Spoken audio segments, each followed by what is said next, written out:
welcome to Becoming on YouTube Live. I'm not even going to go down the conversations of how YouTube Live has brought challenges or learning opportunities. But welcome, right? Because we're not going there. Welcome, welcome. So this is, I believe, episode 5 of Becoming. And what we're going to talk about today is when things are no longer a fit, or even knowing when things are a fit or when things are not a fit. So this could be in relation to, the business realm that you're in and in your life. And I did want to start with something that has really stuck with me and just I've taken to heart is something that I've heard from Tad Hargrave's Marketing for Hippies. So please go check him out because he has a lot of good insights that pertain to business owners and marketing and to do marketing in a way that feels ethical and good for all parties involved. And so we're going to talk about business, but we're going to talk about life because it just feels like where we are and how we are in life really plays into business too. But for him, what I've taken to heart and what really stuck with me is that expression isn't a fit. So with working with other people, working with clients, having projects, the fit isn't necessarily always what we're looking for ourselves. Yes, you want the people that you're working with, you want your clients to be a fit for you, but at the same time, like where it's mutually beneficial for all, you want to be a fit for them. Because the truth is you might not be able to support somebody in the way that they need, and that's okay. It doesn't mean anything negative towards you or them. It's just like, it goes into that, is it a fit, right? Coming together in that union, is it a fit? And I've thought about that a lot because I feel like in the earlier days of having my business, and I, gosh, and I know, I know, like, I work with so many people too, where it's like they're starting their business, and you just want to work with anybody and everybody. It's so exciting to have clients and just like, starting to generate income for yourself in your business as well. But sometimes you might take on projects or clients or different situations that aren't necessarily the best fit for you or for them. And once again, it's not saying anything adversely towards them or towards you. We're always looking for that alignment, though, because that's what being a fit is about as well. Is it in alignment? And so, why I'm saying that has always kind of stuck in my mind and my heart with running a business and just even in life. Okay, so we're saying with a business, but in life is things have to be mutually beneficial for all. Hello, things have to be mutually beneficial for all. Like you don't want it just to be good for you or just to be good, quote unquote good. Hello, for the other person. We want to make sure that things are feeling good, feeling in alignment for you and for another person that you have in your life and a client. And how do we determine when things are a fit or even when they're not a fit anymore? Because we go through this a lot in life. You change, you grow, you evolve. Like this is part of human evolution, and us as these spiritual beings as well. We're always going to, in one way, shape, or form, transform, right? And what could have been, something that you really felt called to, something that you really felt called to, or that felt aligned, or that felt like a fit, quote unquote. Like I'm seeing where it would be puzzle pieces, where you've got a puzzle and you're putting all of the pieces together. But sometimes the pieces don't fit, right? And it's really important to look at that and acknowledge that, because as we change and as we grow, what we might have felt really convicted about before, or hola, hello, what we felt really convicted about before, or what we were drawn to before might change. You know, it might change. And I've even been going through that a lot. Like, to go into the business perspective of, gosh, I've had my business for over 10 years, but there's a lot of things that were the foundational pillars for it that I've loved and just felt so passionate about, but it's changing, right? And sometimes it can be hard to fully open up to those changes, or you might resist the change because yes, we change, we grow, we evolve, and sometimes, woo, sometimes that change can feel uncomfortable. Like, who has gone through changes where, you know, it's felt overwhelming, or it's felt intimidating, or you almost didn't think you could make the changes that you were being asked of, or, you know, the changes that you were being called towards, because we can get in those spaces and places of familiarity, or wanting to be comfortable, or like that analogy of the puzzle pieces. Thank you, by the way. The puzzle pieces coming together, but they're not fitting. And then you're like forcing these pieces to come together in the puzzle, and it's just like it's not working, it's not fitting.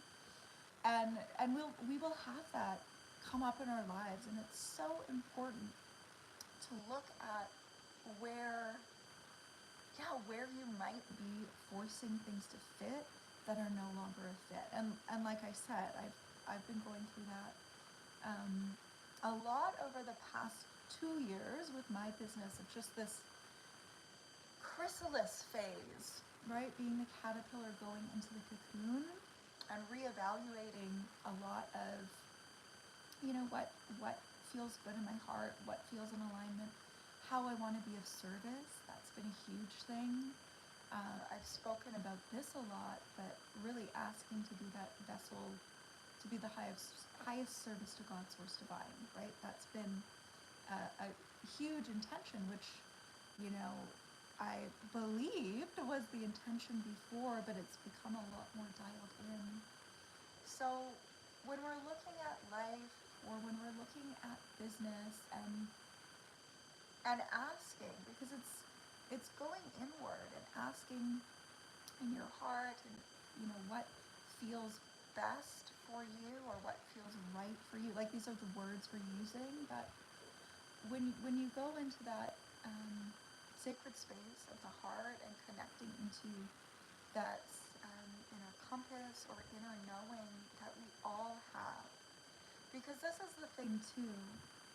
Generally speaking, you know if something is a fit or not.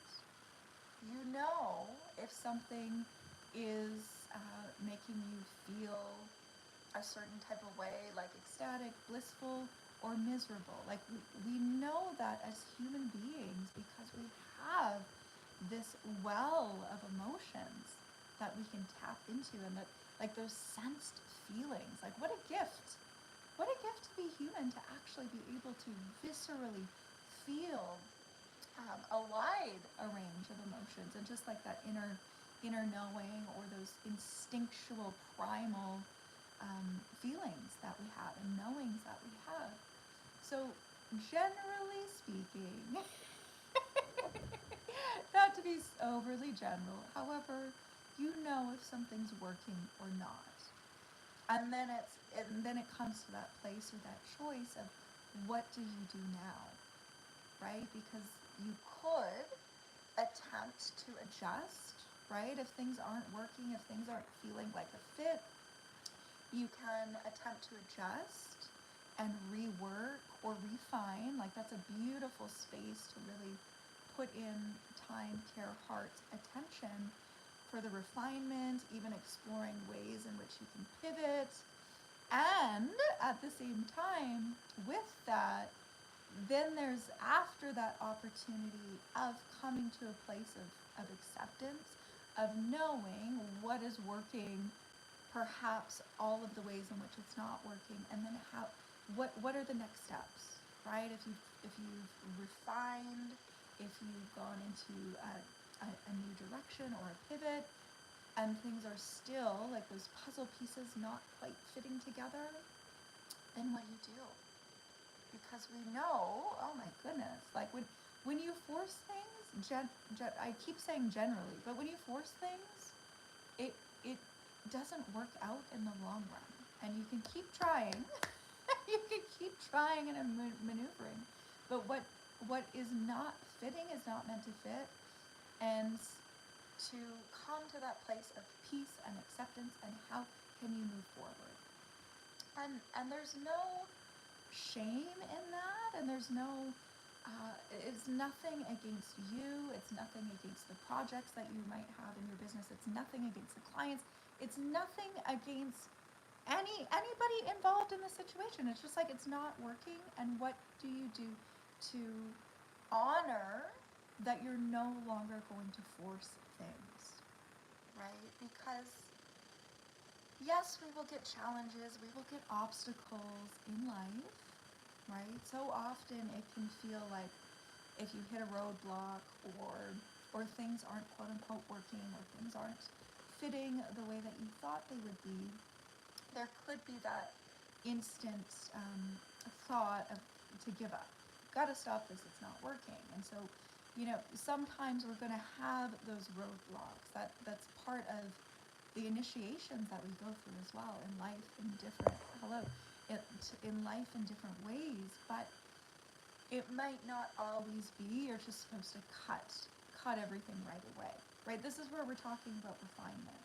This is where we're talking about how could things be more aligned? Where can you pivot? What within yourself can you witness and observe, and to see who you are now versus who you were before? Like I said, we change, we grow, we evolve, we become. So who you were 3 years ago might not be who you are now. It's probably safe to say who you were 3 years ago is not who you are right now, and maybe not in a huge way, but there could have been these internal shifts for you. And once again, we can love things, and we can be passionate about things, and we can also let them go too. And we can fall out of love with these things or projects.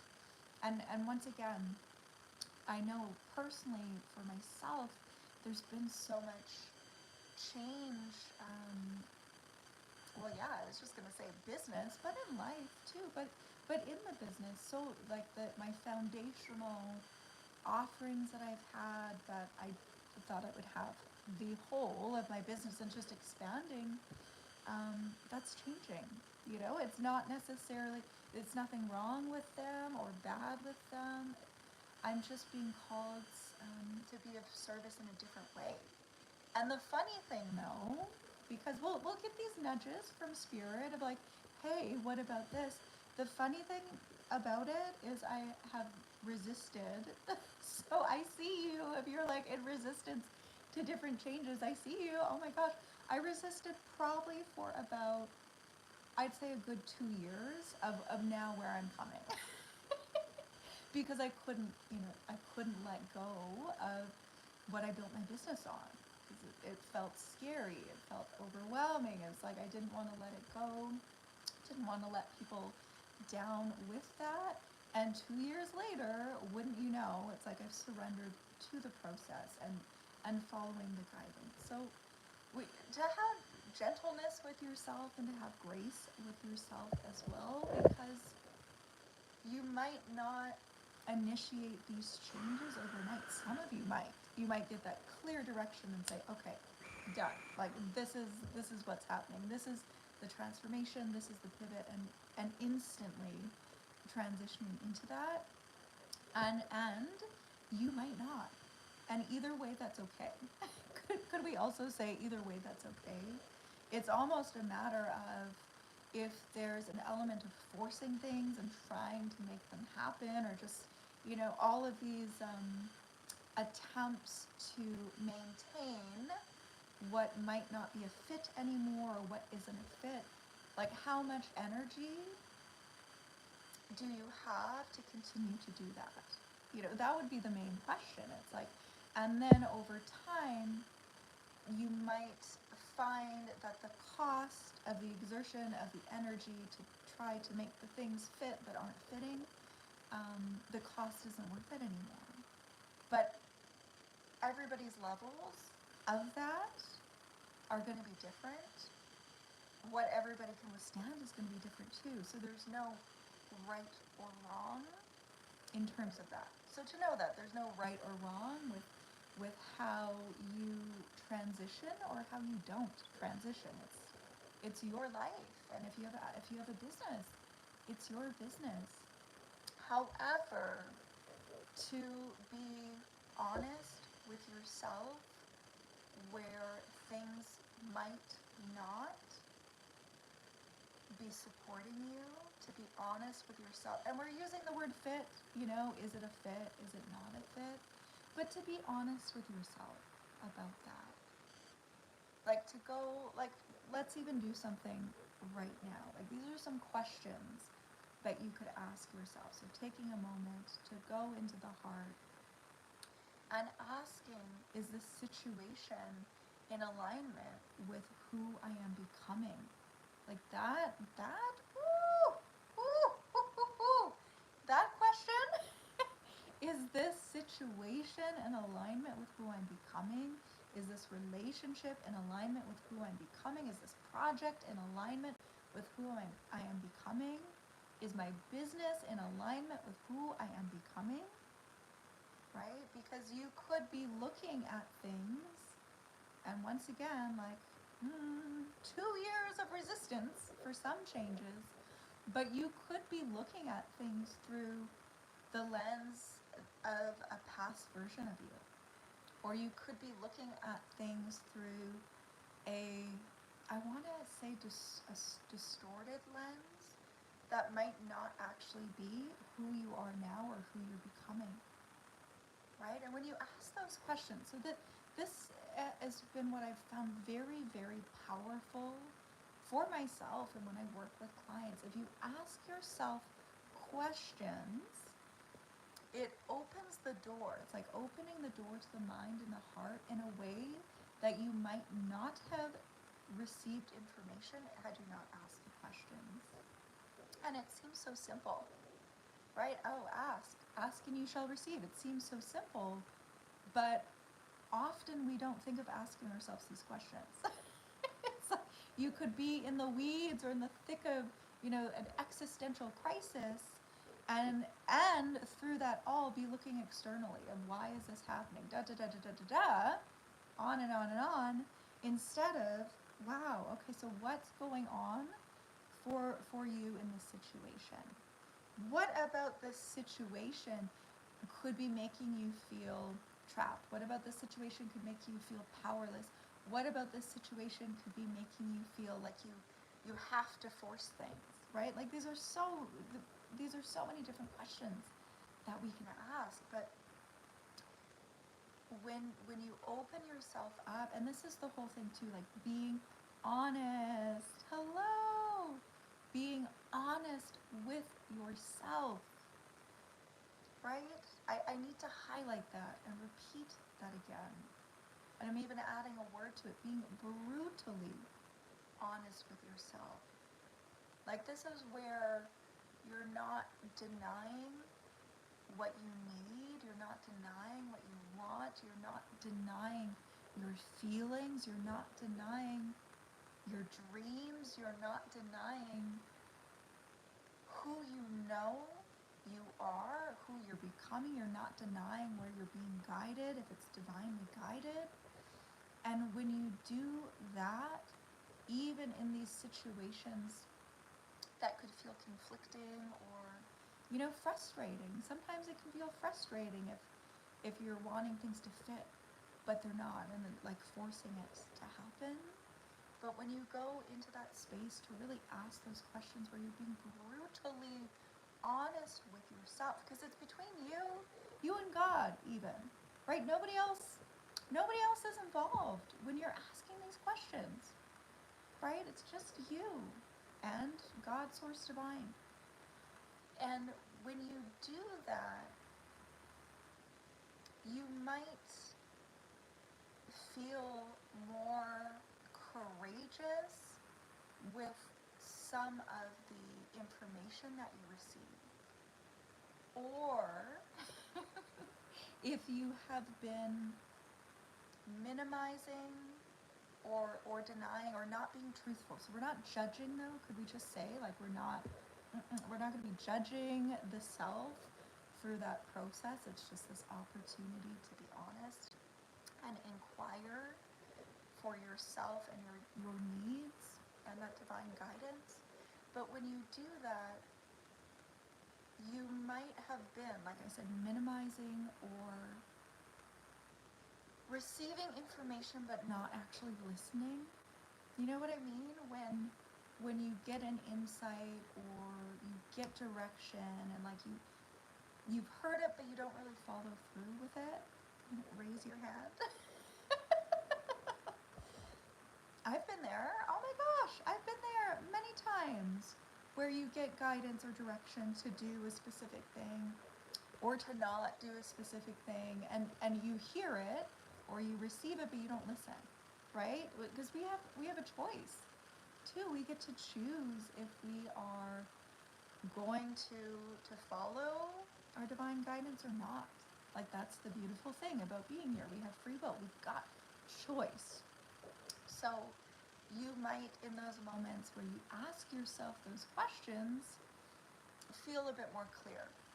Or the emotional charge connected to what you may be asked to do or not do might not be so charged. It could still be though. Once again, we're human. We're these emotional beings, so it could still be charged. But really taking that time to ask those questions. And once again, even for the business perspective, where I talked at the very beginning of Tad Hargrave's Marketing for Hippies, like, is it a fit for you? And like the end result of anything is if it's a fit for you and a fit for the client. All that.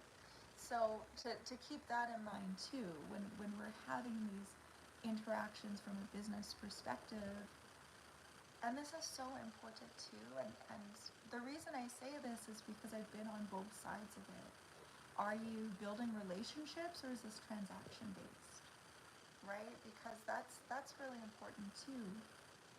Because it could be, a fit for you in one way, but it might be more transactional than a relational. You might take on clients that, really, they might not be in alignment with what you're doing. Like, I've been there, and it's nothing against the client, it's nothing against you. You just might take on folks that you don't feel as passionately about as if you would have honored and honored what you're doing and how you're doing it. And once again, like, this happens so often when you first start out with your business in whatever way it is, because you want to grow, and it's exciting to have clients. And as you evolve in that process, you start to realize, oh, okay, so maybe this isn't what I'm so passionate about, but this is what I'm passionate about. So you can open yourself up to following that a bit more. And as you grow as a business, for sure, you've got a bit more of that flexibility of what you take on and what you don't take on. But even in life and relationships, are the relationships that you have, are they truly nourishing for everyone involved, or are they transactional? Who was it? Osho. I think it was Osho. Please don't quote me on this. Like, I'm thinking it's Osho, but I'm not completely sure on that. But it may be where we can have these unconscious agreements or needs being met, or like there are these unspoken agreements that we have in relationships. So it's like, one person is here and one person's here, and it's like okay, so I'm going to get this from you and you're going to love me, and I'm going to get this from you and you're going to love me. I think it was Osho, but it was just like the unspoken or the unconscious arrangements or agreements that we make in relationships too. So it's really important to be aware of that. Is it beneficial and nourishing for everyone involved? Also knowing that even like intimate relationships and partnerships, those aren't always going to be sunshine and rainbows. That's where we truly get to learn about ourselves, right? If you're letting the walls come down and you're vulnerable, and especially when you're living in union with someone, it's like you get to see all of the parts of them, and they get to see all of the parts of you. And yes, sometimes it's going to be sunshine and rainbows, but then there are going to be those moments of the dark night of the soul. Absolutely. Woo! Personally, like, woo, we can go through that, and then in relationship, we can go through that. But it is important to honor each other as humans, of course, and then on that soul level, and to ensure like that it is beneficial for both. Is this relationship supporting you? Is this relationship supporting them? Is this union a collaborative form of support, which is important. And I'll raise my hand. I have been guilty of, maybe having one-sided relationships. I can't even say maybe. I've been guilty of having one-sided relationships where it was not reciprocal. But then again, like, I've been in those too, where I've been on the other side of it. So this can happen, the flip of the coin, where it is not reciprocal. But that's even in itself something to look at when you have these different relationship dynamics. I have an example come to my head. It's not a personal story for me, but it was a client, and they had a friend. They pretty much grew up with them though, so they had this friend for a very, very long time. But the relationship was not beneficial. The friend had a bit of a chaotic life and a lot of drama, and just could be very draining to this client of mine. And it was hard because they loved them. They grew up with this person their whole life, but at some point, we do have to acknowledge where things are out of balance, where things might be out of alignment, and just even honoring your own energy, because she would almost at times kind of like feel super ill and depleted after having interactions with this friend of theirs, because it was just like taking and taking and taking and really draining to them. So to know that too, like boundaries. If we're going through this exploration of if it's a fit or not, like, is this working, when is it not working, and you still might want to keep people in your lives, having boundaries is going to be crucial for your well-being, right? Especially, if you've got those one-sided relationships where you're there and you're a support for them all the time, all the time. It's like it could be exhausting. It could be draining, even for yourself. Maybe being aware where that could be coming up for you. I find for myself and perhaps other people that are in the profession of being of service, whether it's we could say healing therapy, like things of that nature, where you're more of a sounding board for a lot of people, you might find that in your world, because of what you do for a profession, the boundaries might be more clear. I don't know, maybe not. I could be generalizing, maybe not. But you might have a different level of awareness for the boundaries because of that. But we do have to look after ourselves too, and to be aware of where there might be these one-sided relationships. Like if you are dreading talking to someone because you know they're going to need something from you, or take energetically, physically, so many different levels this can happen. Like, that's an indicator for you, absolutely, to look at that, right? And yes, perfect example of that client I was talking about. They had grown up with this person. It was like a lifelong friendship, but they were creating those boundaries and having more space in between, because of the depletion of the energy. And sometimes, like, this is the whole thing. Like, there's those what is it, the saying about energy vampires. Like, sometimes people don't actually know that's what they're doing. So could we even just say that sometimes people don't know that they're taking your energy or depleting your energy, or like siphoning it, but what they do know is that after speaking to you, they feel amazing, so they want to talk to you all the time. So for you, having those boundaries is very, very important, even if you're creating some sort of energetic boundary.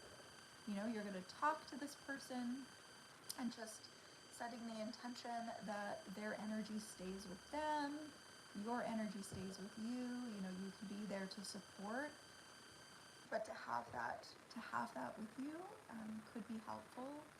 And once again, like I said, sometimes people aren't aware of that's what's happening, or they don't see that dynamic where it might not be reciprocal. And so to be aware of that, but at the same time, to add to that, for you to really honor what you need out of relationships, right? And that expression, is this a fit? Is this a fit for you? Is this a fit for them? Is this in alignment? Alignment is huge, right? Because as we talked in the very beginning, we change and evolve, we change and grow. So sometimes people that you were really close with, or things that you were very passionate about, you're not feeling the same way about them because you've changed, right? And that can happen a lot. We see this often in relationships. If one person is growing and evolving, and someone else is comfortable where they are, but it's like, envision someone sitting on a couch, right? Someone's sitting on a couch, and then the other person's going out here and doing this, and like leaving the couch more often, going out into the world, rising up. There creates space and distance, and sometimes, how can you meet in the middle without bringing yourself down again, right? It's because we have to honor where people are at. Of course, we have to honor everyone's journey, knowing that on that higher level of consciousness, the soul has a plan. There is a divine plan. The wisdom of the soul knows what's happening in any given moment, even though the human might say, well, why don't you want to grow? Why don't you want to evolve? Like, we're not in resonance anymore. Like, rise to the occasion. That's what the human could be saying. But perhaps in that moment, in that time, like in the wisdom of the soul, that might not be their path. And knowing that too, like this is something very important to mention as well. Every soul has their own path, right? And there can be similar interests and missions, so to speak, or directives that we have as souls that could be similar, but every soul has their own path. So your path isn't going to be someone else's path, and someone else's path isn't going to be your path, because you each have your own soul path. So sometimes you can want to bring people along for the ride on your path, but it's not their path. And so to really honor that process too. And I hear this often, where, let's say, this happens a lot in many different dynamics, but I'm just seeing some examples of families that I've worked with where, it could be a parent that really loves their child and they keep choosing destructive behaviors or habits, and it's like the parent doesn't understand why. It's like, but I could fix this for them, or they could do this and it would be better, and could we just say, I could fix this, that is a trap? I could fix this for that person, that is a trap. Ooh, ooh, ooh, ooh, ooh. You might be able to help them. You might actually be able to help them, but we don't need to fix anything. Okay, we do not need to fix anything. We can leave that up to God, source divine. Okay, let's let God, source divine, do that work. But we don't need to fix, right? And so often, especially if it's a parent though, and they're seeing their child choosing these destructive habits or behaviors, they want to come in and swoop in and fix it, but the fixing can just be a slippery slope. And if we're coming from that perspective of honoring the wisdom of the soul and the individual path, as the parent, you might be seeing the child choosing destructive habits and behaviors, and you might not understand it as the parent, and you love them and you want to help and you want to support, and you as the parent see all of these other options for them and all of these other solutions that would solve the problem for them. But that's you as the parent, that is the human mind. What if, for honoring the wisdom of the soul, that's part of their path? Maybe for whatever reason that is beyond our human understanding, your child in that situation needs to go through those challenges.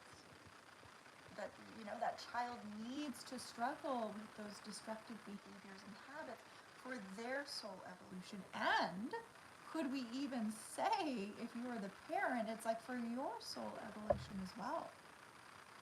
What about that situation and dynamic is taking place even for you on that soul level?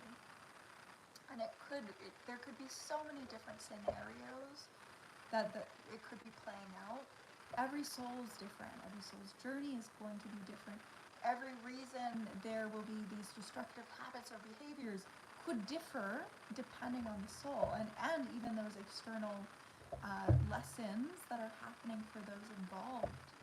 So perhaps even, being that parent, watching your child suffer, wanting to help them, wanting to fix it, which once again, trap,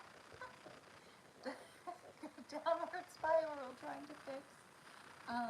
Part of that could even be for you to honor their journey, and not to let them to fall into oblivion and destruction, but perhaps to love them regardless, to love them through everything that they're going through, to love them through the destructive behaviors, to love them through, the destructive habits that are coming up, to forgive them, to forgive yourself.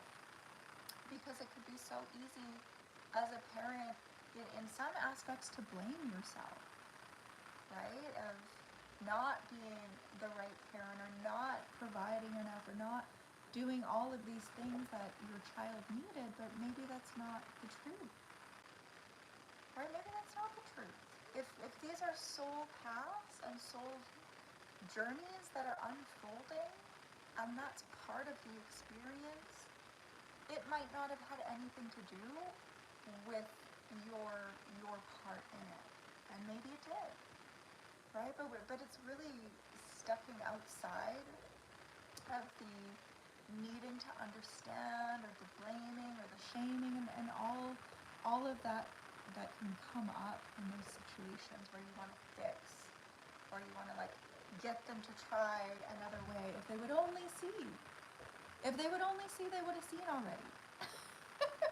Really though, like, let's just be blunt. If they, if there's the mentality of, well, if they would only see it this way, then it would be okay. Or if they would only choose that way, like, if they would only, they would have, right? And maybe that's not part of the plan for them and their soul. So even this is another aspect to go back into, where are things not working anymore, or if you're forcing things, like we talked about the puzzle pieces, trying to cram these puzzle pieces together that aren't fitting. It's like, gosh darn it, you're going to fit right. You're making this beautiful picture of a waterfall, and it's just like shoving the pieces together that aren't fitting. The picture is not going to turn out the way that the puzzle has designed it to be with the waterfalls. If the pieces don't fit, like mishmash pieces trying to like make them fit. So that's happening for you. Like, and we're honoring the wisdom of the soul and your soul journey and your life and your experience. Like, we're not here to force things to make them work, right? Yes, we can have perseverance. Yes, we can refine. Yes, we can pivot. Absolutely. But it gets to a point as well in different areas where you may notice that things aren't coming together. And as much as you try, as much as you force, as much as you wish, as much as you pray, they're not working. And then it's in those moments where, once again, where we talk, going into the heart and asking questions. Are you meant to be in that situation? Right? And it's not giving up. It's just if there have been countless attempts to maneuver, and just even think of it this way, the puzzle that we were talking about. Like, if these pieces aren't actually for that puzzle, no matter how hard you try, it will not fit. Like, let's say you're putting together a piece, a puzzle of a waterfall, and then you've got a random puzzle piece for, like, I don't know, My Little Ponies or unicorns or something. You're trying to put that in the water, like, the piece doesn't fit. Nothing wrong with the puzzle. Nothing wrong with you putting together the puzzle. It's just like, it's the wrong piece for that puzzle. Oops. Oops, it's the wrong piece for the puzzle. So think about it that way. Like, it's the I'm just laughing because it's this analogy is very funny, but if it doesn't fit, it's nothing against you, anybody else involved, the work, the projects. It doesn't reflect poorly on anyone. And could we even say resonance too? When things aren't in resonance, it creates dissonance. It creates friction. It creates uneasiness. So to be mindful of that, like even if we want to get kind of in the scientific realm, are you moving towards resonance? Are you staying in resonance? Or are you attempting to create dissonance? Or is dissonance being created? And one last analogy before we go. And it's from Cinderella with the glass slipper, okay? So Cinderella had this glass slipper that fit her perfectly because it was like the fairy godmother made her outfit for the ball, right? So it was sculpted for her and her alone, right? It was like fits like the glass slipper. But then there would be, and they were going around to all of the women in the kingdom to see if that shoe fit, right? And wouldn't you know, no, the shoe didn't fit. It did not fit because it was made for Cinderella. But wasn't it fascinating, like her stepsisters? They were trying to force and cram their feet in there. The shoe, like, flew off, spun, almost even broke, trying to force it because it was not a fit. But as we get closer to the, I don't even know when that was in the movie, when Cinderella tried on the slipper, it fit like a dream. There was no forcing. It's just like, you know, no pain, no discomfort. That that's a clear sign, you know, when things are a fit as well. So just all of these beautiful visuals and analogies have been coming through to describe this. But ultimately, we could even rewind to go back to the wisdom of your body. You know and you feel it. And sometimes it defies logic. You don't understand why you know and how you feel it. But you know if things are a fit or not. And to trust the body and the wisdom of the body and those feelings and those sensations as well. All right, it was wonderful to spend another week with you for Becoming, and we will be back next Monday at 9 a.m.